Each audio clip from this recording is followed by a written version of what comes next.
What is this agency that lied about scaling a client to 100 million? Okay, so this one I thought was interesting.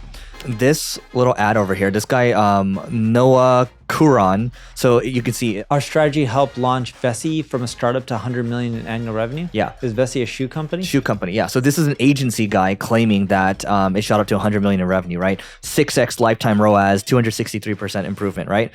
And the founder of the company, he's like, these agency claims are getting out of hand. Rule of thumb, always divide by 2. In this case though, divide by 0. And then the founder of Vessi reaches out to this Noah guy.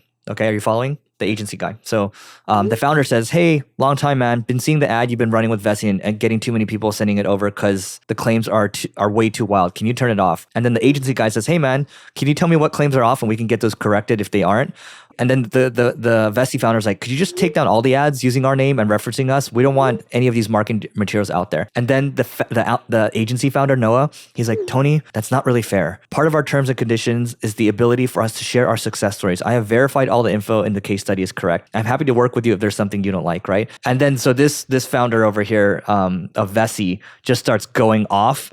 And then I think this guy starts to respond. He's just like, dude, just take it off, right? I think if you're the agency in this case, you should just take it off. Like, I don't know why agency founders try to keep these case studies up when it's clear that the CEO of the other company has a problem. Your client has a problem. Just take it off.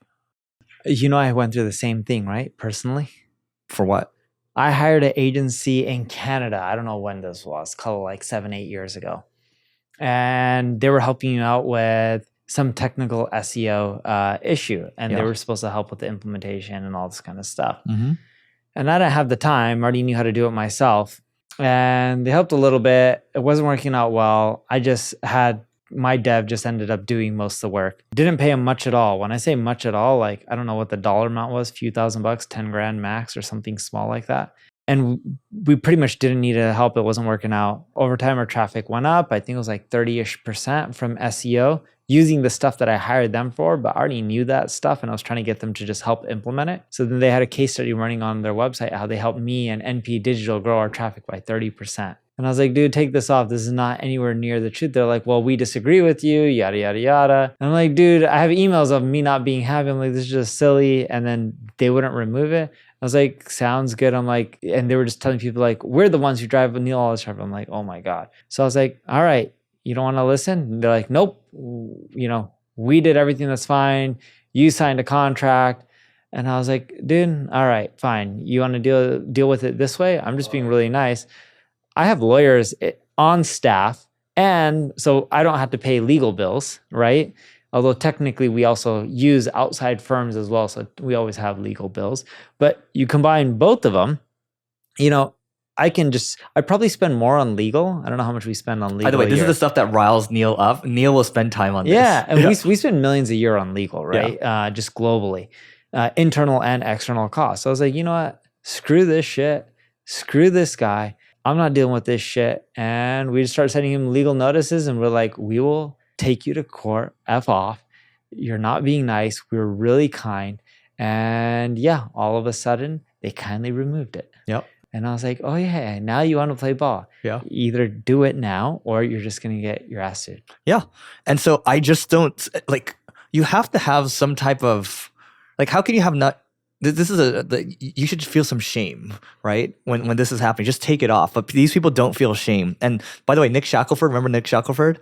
He actually contributed. He's like, I was about to dust off our old Vessi case studies. And then the founder of Vessi was like, you never needed to because you guys crushed it and just let the work do the talking. See, that's when you know you just did good work and post it. But don't do it when you clearly didn't do it, because that's a grift. That's why people hate agencies. This is one of the reasons. All right, so I wanted to take a moment to tell you about my podcast co-host Neil's agency called NP Digital. And they work with a whole host of global companies or a global organization. Also, Neil has SEO tools such as 𝗔𝗕𝗢𝗪 and Answer to Public. All you have to do is go to npdigital.com to learn more, and we'll see you on the other side. But I've also had the opposite happened to me as well.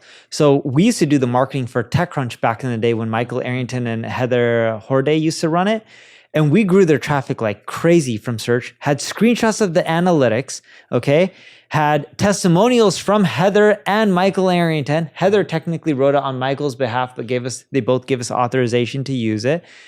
And literally the Google Analytics screenshots, eventually AOL bought the company. And at that time, we weren't working with them anymore. Some guy took over SEO and then started making all these claims that Neil didn't do crap. I've done it all. And he kept sending AOL's team after us to remove it. The first time around, AOL and us just agreed that like, hey, dude, here's the emails from Heather. And then eventually kept sending them. And then he started getting people in the SEO community riled up. Like, yeah, he didn't do anything. And then he's just like, look, we got him to remove it all. And I was like, this is just the dumbest crap. I'm like, I'm the one who drove the traffic. And literally had quotes in an email from Michael Arrington and Heather Horday. But he's just like, nope, Neil didn't do anything. I'm like, I'm talking about before they sold it to AOL. And I even put in there, because my first go around with AOL, I put pre-AOL acquisition. Like we had to put some disclaimers and stuff like that in there. And then now AOL doesn't own it. I think they spun it off to another company. But I was like, dude, I'm like, just chill out. And over time, the brand started, it's still popular, but it's not as popular as it what it used was to. before. Yeah. Yeah. So then we didn't care to fight it out. We're just like, all right, we'll remove it.